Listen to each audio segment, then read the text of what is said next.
नमस्कार मित्रों, मैं शर्मिन कौशिक गुरुवंदना क्लासेस पर आपका हार्दिक स्वागत करता हूं, अभिनंदन करता हूं। आप सभी लोग अच्छे होंगे। कोरोना काल में आपने सभी लोगों ने अपना अच्छे से ध्यान रखा होगा। आज मैं आपके सामने पुनः उपस्थित हूं एक नया टॉपिक लेकर। आज हम पढ़ेंगे हिंदी और हिंदी में भी देखेंगे आज समास। जैसा कि मैंने आपके पूर्व वीडियो में कहा था, समास लेके आने वाला हूँ और एक ही वीडियो में हम सारे समास को ख़त्म कर लेंगे।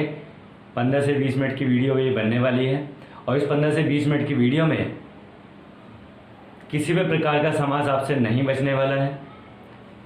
इतनी शॉर्ट ट्रिक मैं बताने वाला हूँ, बेसिक से बताऊँगा, लेकिन आप चुटकी बजाते ही इसे समझ लेंगे। अगर आपने ये पूरी क्लास देख ली तो मैं विश्वास दिलाता हूँ कि आपका कभी भी किसी भी एग्ज़ाम में समास गलत नहीं होने वाला है।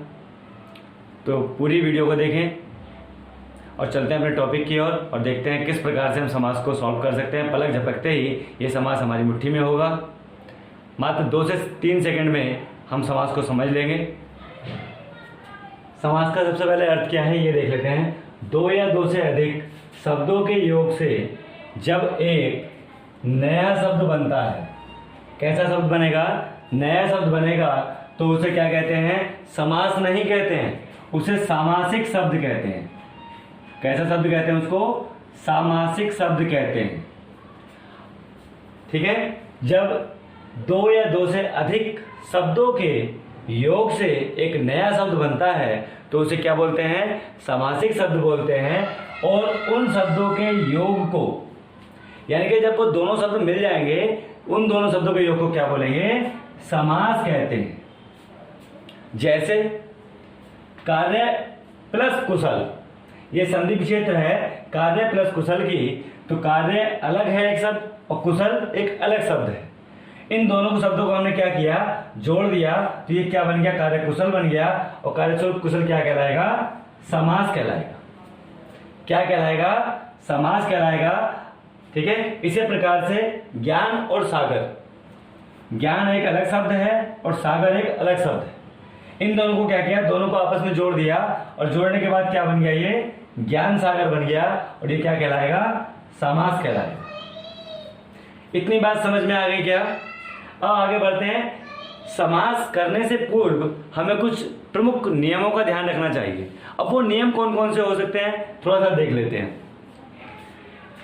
समास में कम से कम 2 शब्दों या 2 पदों का योग होता है।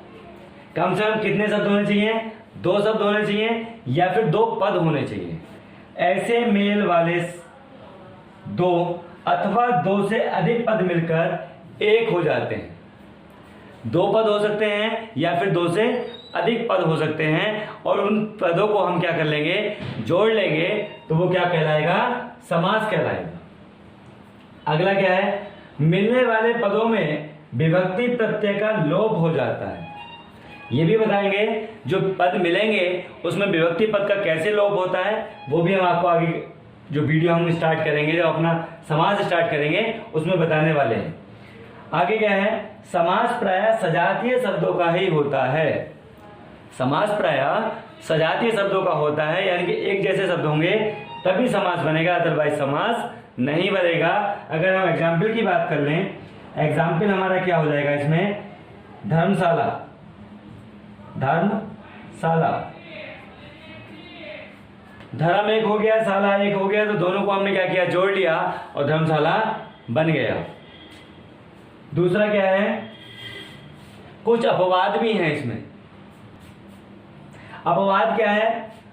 अपवाद में हम कह सकते हैं बम वर्षा, बम वर्षा। अरे बम वर्षा होती है क्या? नहीं ना होती। तो ये फिर भी क्या है? अपवाद है। अगला एक और देखते हैं, रेलगाड़ी। रेल आपका हिंदी का है या अंग्रेजी का है? इंग्लिश और हिंदी वर्ड मिलके क्या बन गया? रेलगाड़ी बन गया। तो ये भी अभी कब बात है। स्टेशन, स्टेशन कैसा शब्द है? अंग्रेजी का शब्द है। तो ये अपवाद है। फिर भी क्या है? इसमें समास है। अब किस प्रकार से हम समासों को कर सकते हैं? मात्र 2 सेकंड में हम समासों को सॉल्व करेंगे। बस खाली वो नियम थे, कुछ परिभाषा थी, ये हमें जानना अति आवश्यक था। अब देखते हैं समास के प्रकार। समास कितने प्रकार का होता है, कौन कौन सा होता है और किस प्रकार से हम उन समासों को कर सकते हैं। अब समझते हैं क्या समास के भेद कितने प्रकार के हैं। अगर हम बात करें समास के भेद की तो समास 4 प्रकार का होता है। समास कितने प्रकार का होता है, 4 प्रकार का। लेकिन अब आप ये कहेंगे कि सर हमने समास 6 प्रकार का पढ़ा है। बिल्कुल सही बात है, बिल्कुल समास 6 प्रकार का होता है, लेकिन वो कैसे होता है आइए जानते हैं। समास मुख्यतः रूप से 4 प्रकार का ही होता है। कौन कौन सा है, नंबर 1 है अव्ययभाव समास, नंबर 2 तत्पुरुष समास, नंबर 3 है आपका द्वंद्व समास और नंबर 4 है आपका बहुविग्र समास। लेकिन तत्पुरुष समास 2 प्रकार का होता है। मुख्यतः रूप से अगर हम तत्पुरुष समास की बात करें तो तत्पुरुष समास 2 प्रकार का होता है। नंबर 1 है कर्मधारय समास और नंबर 2 है आपका द्विगु समास। इन दोनों समासों को अगर हम इसमें जोड़ दें तो ये टोटल हो जाता है 6 प्रकार का।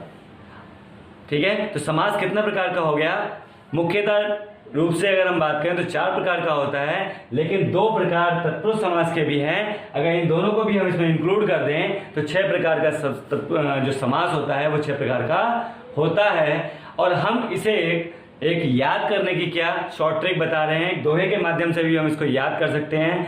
कैसे याद कर सकते हैं जानेंगे, अभी सबके बारे में थोड़ा थोड़ा डिटेल विस्तार से बात करेंगे, लेकिन जान लेते हैं इससे पहले क्या दोहे से हम किस प्रकार से इसको याद कर सकते हैं। द्वंद्वो दिगुरपि, द्वंद्वो दिगुरपि चाह मदोगे नित्यम में अव्ययभावा। ठीक है, तो द्वंद्व से बना द्वंद्व समास, दिगु से बना दिगु समास और यहाँ पे ये चाह मद में मद गेहे साइलेंट रहेगा, नित्यमय भावा। तो इसमें क्या आ जाएगा आपका अव्यय भाव समास आ जाएगा। तत्पुरुष से बना तत्पुरुष समास, तत्पुरुष कर्मधारय, कर्मधारय से बना कर्मधारय समास। ये ने हस्या बहुविग्रह। ठीक है, ये ने हस्या क्या रहेगा, साइलेंट रहेगा और बहुविग्र से बन जाएगा आपका बहुविग्र समास। अगर आप चाहें तो इसको याद कर सकते हैं दोहे को, और अगर आप सीधे सीधे याद कर सकते हैं तो बहुत अच्छी बात है। तो ये आपका कितने प्रकार के समास हो गए, 6 प्रकार के, अव्ययभाव, तत्पुरुष, द्वंद्व, दिगु, ठीक है, कर्मधारय और बहुविग्र। ये आपके 6 प्रकार के कुल समास हैं। अब आइए बात करते हैं एक एक करके हम किस प्रकार से प्रत्येक समास को पहचान सकते हैं। पलक झपकते ही ये जो समास हैं आपके हाथ में होंगे, आपकी मुट्ठी में होंगे। तो चलिए देखते हैं किस प्रकार से हम इनको पहचानते हैं। चलिए, तो हम उस स्थान पर आ चुके हैं जिस चीज़ का आपको बेसब्री से इंतजार था। आप देख रहे थे कि हम कितने आसानी के साथ या कितनी शीघ्रतापूर्वक हम इसको पहचान सकते हैं और कैसे पहचान सकते हैं। इस वीडियो को देखने के उपरांत आपको किसी और वीडियो की देखने की आवश्यकता नहीं पड़ने वाली है। एक ही वीडियो में आज समास का निपटारा कर देंगे। सबसे पहले देख लेते हैं क्या अव्ययभाव होता क्या है, अव्ययभाव की क्या पहचान है और किस प्रकार से हम इसको पहचानते हैं। सबसे पहले इसमें पहला पद प्रधान होता है। ये आप विशेष ध्यान रखेंगे कि जो इसमें पहला पद होगा वही आपका प्रधान होगा, यानी कि उसी पे सारे काम निर्भर करता है। तथा सामासिक पद या समास पद अव्यय होता है। ठीक है, अब किस प्रकार से होता है, क्या क्या पहचान, इसकी पहचान क्या है। सबसे बड़ी बात देखते हैं पहचान की। तो पहले पद में जो पहला पद होगा, पहले पद में अनु हो सकता है लगा हुआ, आ हो सकता है, प्रति हो सकता है, यथा हो सकता है, बे हो सकता है, भर आदि शब्द आते हैं। आदि शब्द कौन से होते हैं, उपसर्ग होता है। अगर हम सीधे सीधे बात करें तो जिसमें भी आपको उपसर्ग मिल जाए लगा हुआ तो वहां पे कौन सा समास होगा, अव्ययभाव समास होगा। अब ये तो आप सभी जानते हैं कि उपसर्ग कहाँ पे लगता है, शुरू में लगता है, यानी कि सबसे पहले लगता है।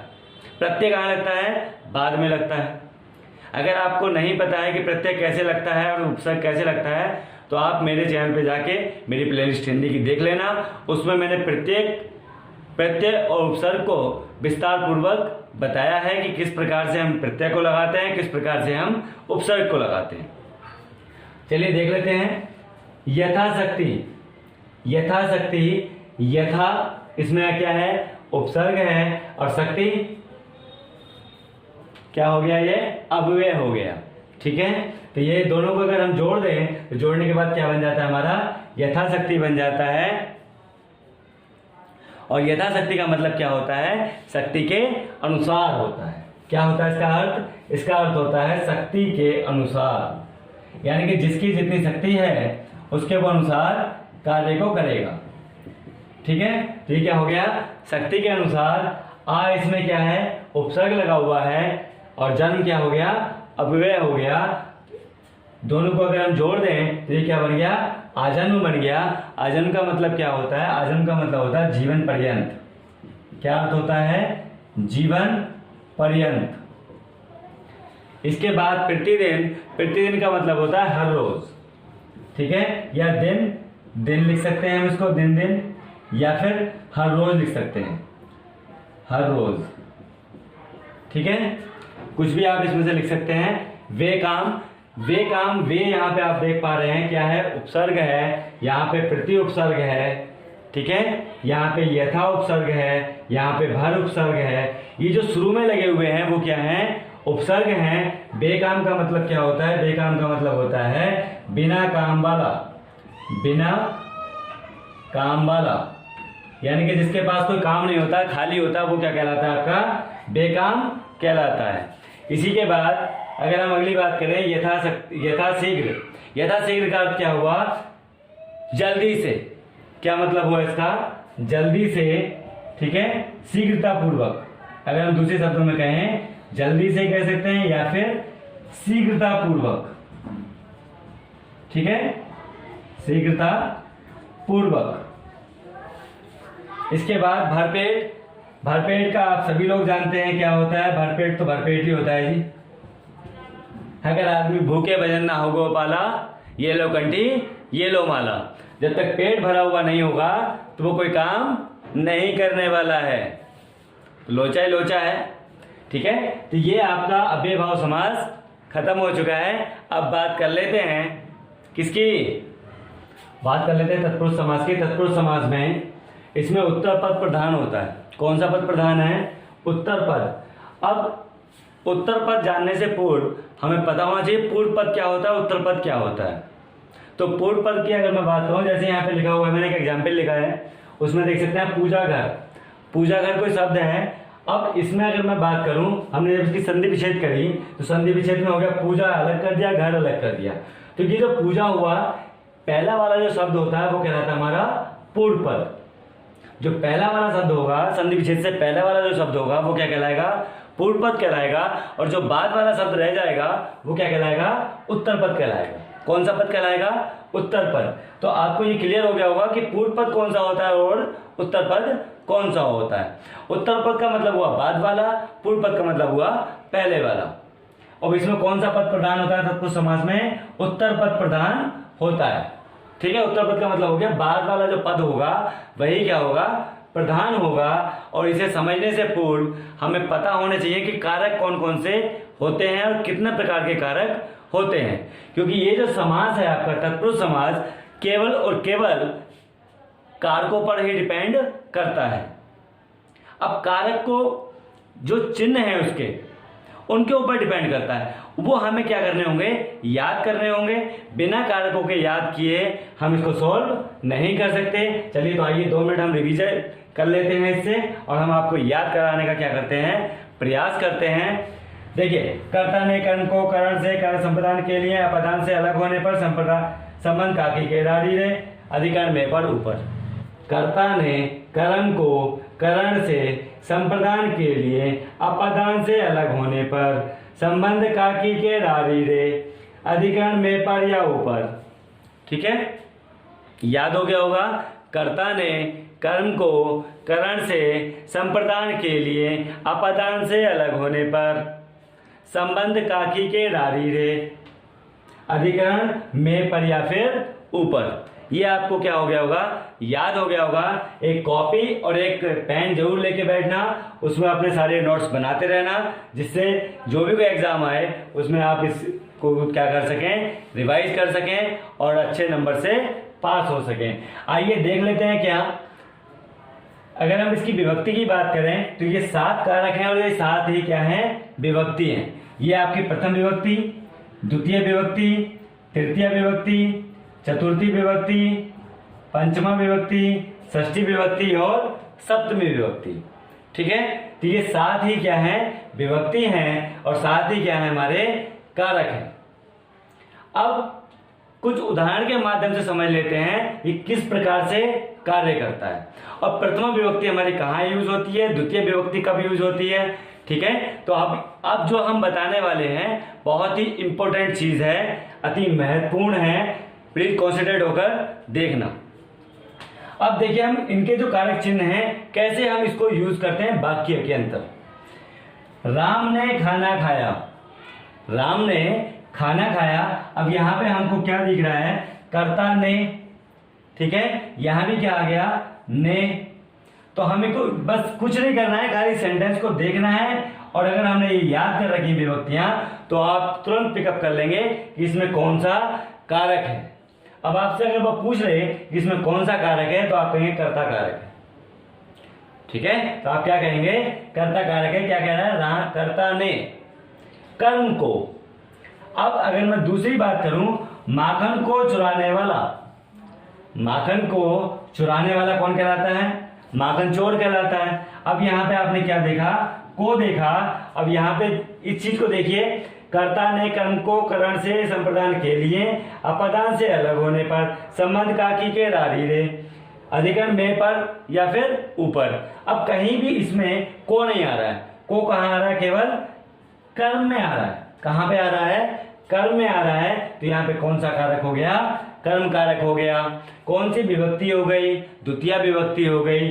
अब अगर मैं बात करूं द्वितीय विभक्ति की ही, तो द्वितीय विभक्ति 2 प्रकार से और यूज होती है, या तो फिर दोनों ओर, अगर वाक्य में दे दिया जाए दोनों ओर, या फिर कह दिया जाए राम इधर उधर घूम रहा है, राम इधर उधर घूम रहा है, तो इधर उधर के भाव में भी प्रकट होगी। या फिर राम और राम दोनों ओर देख रहा है, तो भी क्या होगी, द्वितीय विभक्ति ही यूज होने वाली है। ठीक है, अब बात करते हैं किसकी, करण से की। अगर हम से के सिंबल की बात करें, नेत्र से हीन, नेत्र से हीन व्यक्ति को क्या बोला जाता है, या तो नेत्रहीन कहते हैं या फिर हम उसको अंधा बोलते हैं। क्या बोलते हैं, अंधा, या फिर नेत्रहीन व्यक्ति उसको हम बोलते हैं। अब नेत्रहीन ये तो समझ में आ गया, यहाँ पे हमें से मिल गया। ठीक है, और हमने यहाँ भी क्या देख लिया, कहीं और से नहीं दिया हुआ है, एक जगह और दिया है, कहाँ, अपदान। लेकिन इसका क्या है, अभी जब हम नीचे पहुंचेंगे तो मैं भी इसमें और इसमें दोनों में क्या बताऊंगा, डिफरेंस आपको बता दूंगा कि क्या डिफरेंस है। आपको सिर्फ एक ही चीज याद रखनी है, यदि किसी का अंग कटा हो, टूटा हो, लंगड़ा हो, लूला हो, उस कंडीशन में केवल और केवल तृतीय विभक्ति का ही प्रयोग करना है। अंग के विकार में तृतीय विभक्ति का ही प्रयोग किया जाता है। समझ में आ गया। अगला देख लेते हैं, यहां हमने लिख भी दिया है क्या, अंग विकार में तृतीय विभक्ति का प्रयोग किया जाता है। अगला है संप्रदान, संप्रदान के लिए। ठीक है, या तो आपका इसमें नमा का भाव, जैसे अगर हम कहें ओम नमः शिवाय, तो क्या आ गया उसमें, नमा आ गया। या फिर प्रिय, कोई वस्तु बहुत ज्यादा किसको क्या हो, प्रिय हो, जैसे राम को सीता बहुत प्रिय थी, तो यहां भी जब प्रिय और नमे का भाव आएगा तो वहां पे कौन सा कारक होगा, संप्रदान कारक होगा, संप्रदान तत्पुरुष समास होगा। और कौन सी विभक्ति होगी, चतुर्था विभक्ति होगी। अब यहां पे देख लेते हैं, रसोई के लिए घर, क्या चीज है, रसोई के लिए घर। यहाँ पे देख लिया हमने, यहाँ पे के लिए का प्रयोग हुआ है और यहाँ भी के लिए का प्रयोग हुआ है, तो कौन सी विभक्ति हो जाएगी, यहाँ पे चौथी विभक्ति हो जाने वाली है। अब बात कर लेते हैं किसकी, अपदान की। अब यहाँ पे क्या मिल गया, से अलग होने पर, से अलग होने पर जब कोई किसी भी चीज से अलग होता है तो वहां पर जब अलग होने की बात होगी तो वहां पे कौन सा समास होगा, अपदान समास होगा। जैसे पेड़ से पत्ता टूटा, पेड़ से पत्ता टूटा, मेज से बिल्ली कूदी। ठीक है, जब भी अलग दो चीजें अलग, ये पेन है, ये पेन अगर मेरे से गिर जाए, ये गिर गया, अब मेरे हाथ में क्या था, पेन था, मेरे हाथ से पेन क्या हो गया, अलग हो गया। जब पेन अलग होगा उस कंडीशन में कौन सा समास होगा, अपादान समास होगा। ठीक है, अपादान समास दो कंडीशनों में और होता है, या तो किसी को डर लग रहा हो, ठीक है, कौन से भाव में, या तो डर लग रहा हो या फिर किसी की रक्षा करने के लिए हम जा रहे हो, तो वहां भी क्या होगा, अपादान समास होगा। अब आगे देखते हैं संबंध। संबंध क्या है, काकी के राधी रे, ये जो शब्द दिए हुए हैं, का आ जाए, की आ जाए, के आ जाए, रा आ जाए, री आ जाए, रे आ जाए, इनमें से कोई भी जो चिन्ह है ये आपको वाक्य में मिल जाएगा। तो आप समझ चुके हैं, क्या आप ये समझ चुके हैं कि जैसे ही इनमें से कोई चिन्ह आएगा और हम वाक्य में देख के उसको तुरंत पहचान लेंगे। जैसे गंगा का जल, गंगा का जल, यहां भी क्या दिया हुआ है, का दिया हुआ है, और यहां भी क्या दिया हुआ है, का दिया हुआ है, बाकी कहीं भी ऊपर से नीचे तक का नहीं दिया हुआ है। ठीक है, अब जैसे राजा का भवन, हमें पता है राजा के भवन में भी संबंध कारक होगा। राजा का संबंध किससे है, भवन से है। राजा कहाँ रहता है, भवन में रहता है। ठीक है, अधिकरण का अगर बात करें, में, पर या फिर ऊपर की बात करेगा, जैसे वन में बास, वन में बास किसने किया था, राम ने किया था। तो यहां भी आपका क्या चिन्ह देख लेंगे, में आ गया, पर आ जाए या फिर ऊपर आ जाए, तो यहां भी कौन सा कारक हो जाएगा, अधिकरण तत्पुरुष समास होने वाला है। तो आई होप कि सभी लोगों को ये अच्छे से समझ में आ गया होगा। अब बात कर लेते हैं द्विगु समास की। द्विगु समास में क्या होता है, किस प्रकार से हम उसको पहचान लेते हैं। द्विगु समास की सबसे बेहतरीन ट्रिक क्या है, परिभाषा एक तरफ और ट्रिक एक तरफ। देखिए फिर भी क्या करते हैं हम, परिभाषा आपको बता देते हैं। जिस पद में जो पद होगा उसके क्या पूर्व पद में जो पहला वाला पद होगा उसमें क्या होगी, संख्या दी होगी।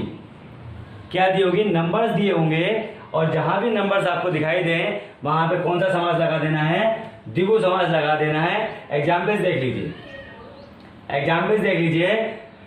संख्या दी हो और समूह बन रहा हो, एक तो संख्या दे रखी हो, ठीक है, और क्या बन रहा हो, समूह बन रहा हो, तो वहां पे आप तुरंत क्या लगा देंगे, द्विगु समास लगा देंगे। जैसे त्रिभुवन, तीन भवनों का समूह या फिर तीन भुवनों का समाहार।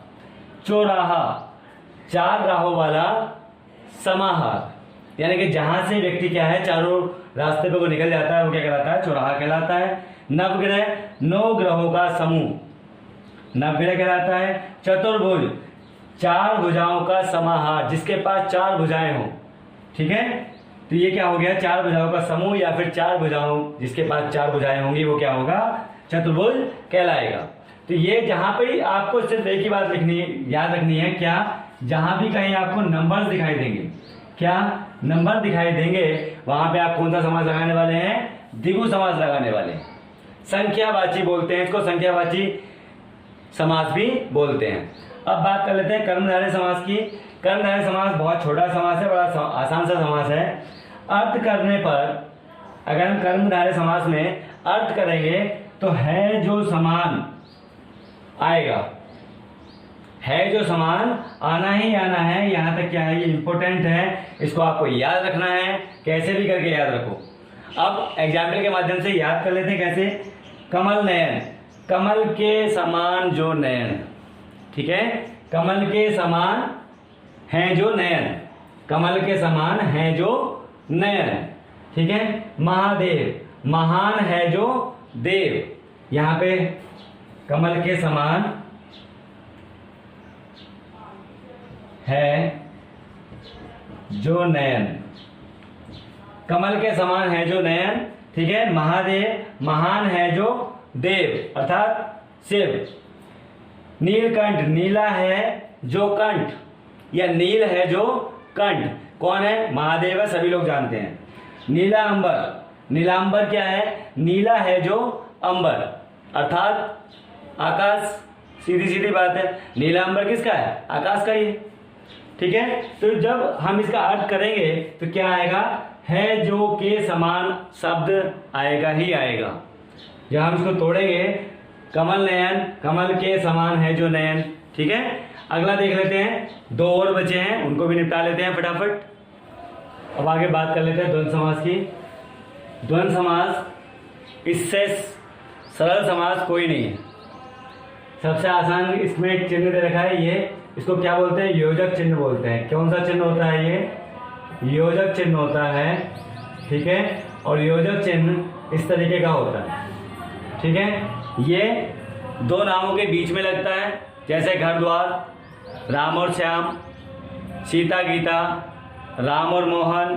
ठीक है, ठंडा गरम, राजा प्रजा। अर्थ करने पे क्या निकलेगा? इसमें अर्थ करने पे और आता है। अर्थ करने पे क्या आता है? और आता है, ऐसे राम और श्याम। ठीक है, तो इसमें क्या होगा? ये जो चिन्ह है इसका लोप हो जाएगा।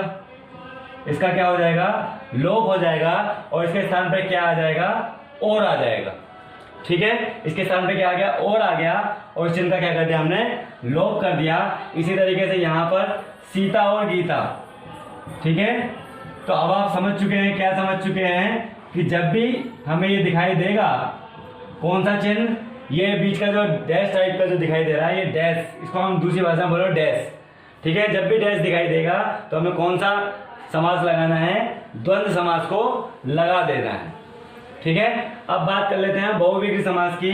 इसमें पहला पद विशेषण होता है। पहला पद विशेषण का मतलब क्या हुआ? पहला पद विशेषता बताएगा किसी भी चीज की। ठीक है, तथा अर्थ करने पर जिसका शब्द आता है, कौन सा शब्द आता है? जिसका शब्द आता है, वहां पे कौन सा समास होता है? बहुविग्रह समास होता है। जैसे पीतांबर। पीतांबर का मतलब क्या हुआ? पीला है जो अंबर, या पीला है जिसका वस्त्र, पीला है जो वस्त्र। ठीक है, पीला, पीत मतलब क्या होता है? पीत का मतलब होता है पीला। ठीक है, तो ये कैसी विशेषता बता रहा है? पीले की विशेषता बता रहा है। पीला है जो वस्त्र, पीला है जो अंबर, पीला है जो अंबर। अब ये सभी जानते हैं किसके वस्त्र पीले होते हैं? विष्णु के। किसको इंडिकेट कर रहा है ये? विष्णु को। अब इसी तरीके से नील गाय, नीली है जो गाय, कैसी है गाय? नीली है। नीली, काली, पीली, ठीक है, कैसी भी गाय हो सकती है। नील गाय का मतलब हो गया नीली है जो गाय, नीली है जो गाय, तो क्या कहलाएगी वो? नील गाय कहलाएगी। चक्रपाणी, चक्रपाणी चक्र है जिसके हाथ में, इसका क्या हो गया? चक्र है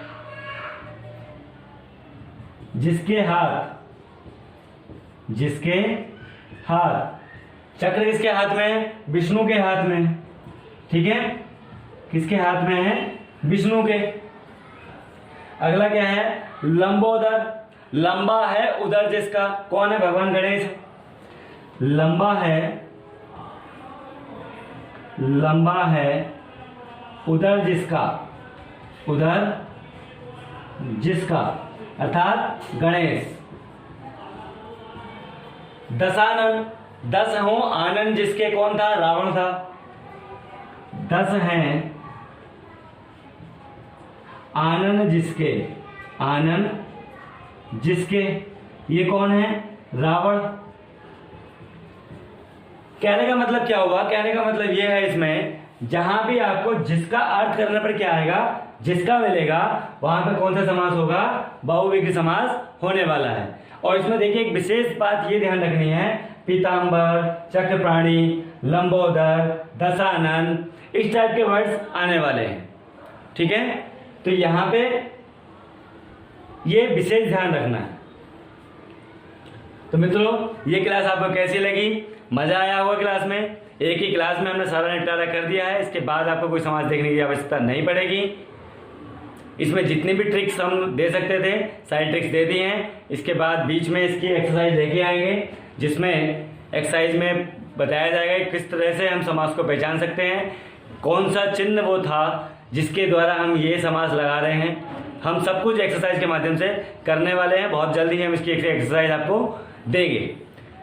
अगर आपको वीडियो अच्छी लगी हो तो लाइक और शेयर करना ना भूलें। अगर आप मेरे चैनल पर नए हैं तो चैनल को सब्सक्राइब जरूर कर लें। कल फिर मिलेंगे एक नई वीडियो के साथ, तब तक जय हिंद,